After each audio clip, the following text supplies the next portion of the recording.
I've seen an owl at this time of night before. You think it's too early for owls? I thought it was too. See him rotate his head?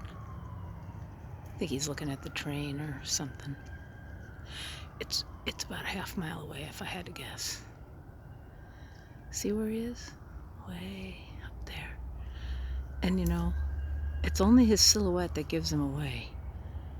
I was looking up and I was watching a heron do a flyover, and out of the corner of my eye saw his incredibly distinctive shape. He's very big. I'm gonna have to look up what kind of owls he might be.